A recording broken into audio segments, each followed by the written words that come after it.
To me, the mistake is companies aren't thinking like what I've just laid out. And by the way, what I'm saying is not all that hard to do. It's common sense that sometimes it's not so common.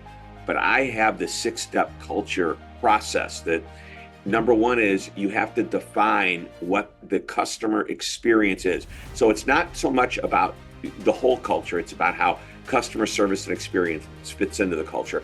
Frontier Airlines, they have been struggling, I believe. One of the things they did about 2 years or so ago was they chose to eliminate all human-to-human customer support. They believe in their numbers.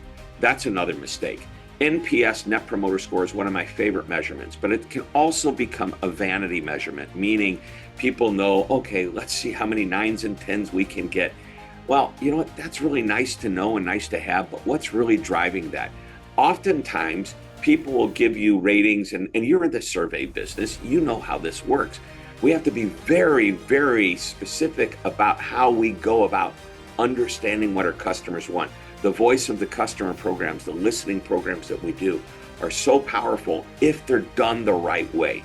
Some companies, however, unfortunately, are only looking at certain pieces of data that make them feel good.